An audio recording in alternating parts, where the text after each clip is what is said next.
Shalom Daily Family yang dikasihi Tuhan. Pada pagi hari ini, mari kita bersama menikmati teh hangat. Teduhkan hati, hadirkan semangat.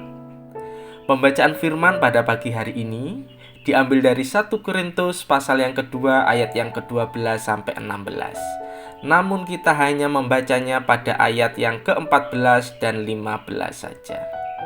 Demikianlah firman Tuhan. Ayat yang ke-14, tetapi manusia duniawi tidak menerima apa yang berasal dari Roh Allah, karena hal itu baginya adalah suatu kebodohan, dan ia tidak dapat memahaminya, sebab hal itu hanya dapat dinilai secara rohani. 15, tetapi manusia rohani menilai segala sesuatu, tetapi ia sendiri tidak dinilai oleh orang lain.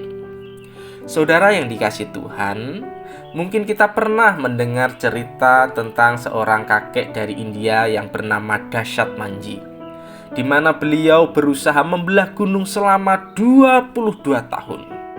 Mengapa Dashat Manji ini memiliki tekad yang kuat untuk membelah gunung?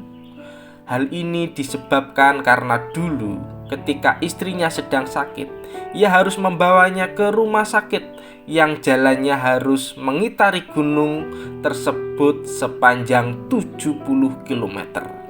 Namun dalam perjalanan, istri Dashat Manji meninggal.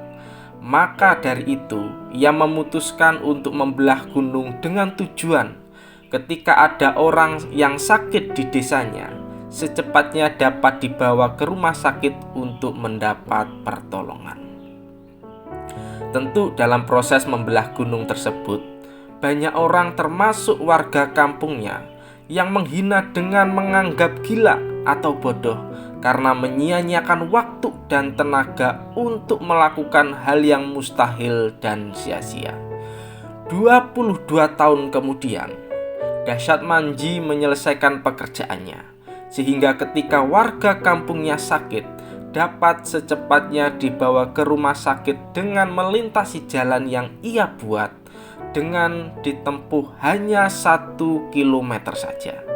Pada akhirnya, ia menjadi pahlawan di kampungnya sendiri. Saudara, terkadang kehidupan kita hampir sama dengan Dashat Manji. Ketika kita melakukan kebaikan, menyatakan kasih, dan bahkan memberitakan Injil, kita dianggap gila dan bodoh oleh orang yang berpikiran duniawi karena melakukan tindakan yang sia-sia dan tidak menguntungkan diri sendiri.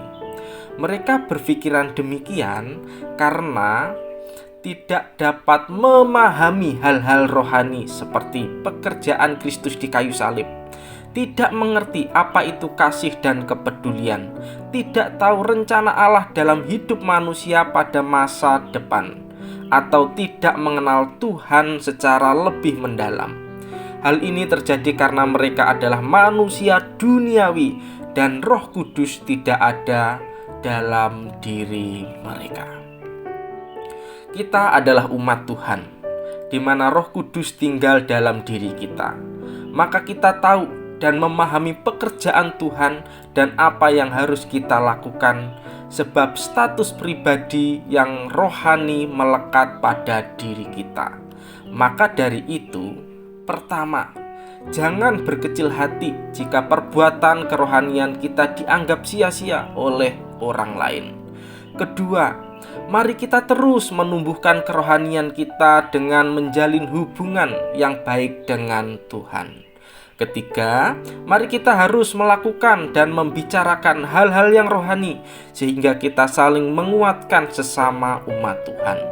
Keempat, dan pada akhirnya apapun yang kita lakukan dalam kerohanian tidak akan kembali dengan sia-sia, sebab Tuhan akan menunjukkan kasih-Nya kepada kita. Mari kita berdoa. Tuhan, kami bersyukur di mana boleh mengenal Engkau dan menaruh Roh Kudus tinggal dalam diri kami, sehingga kami memiliki kepekaan secara rohani untuk mengerti perbuatan dan kuasa-Mu yang begitu besar. Pimpin bimbing, dan sertai kami, supaya kami terus menyatakan kerohanian kami, sehingga boleh menjadi berkat bagi banyak orang. Amin.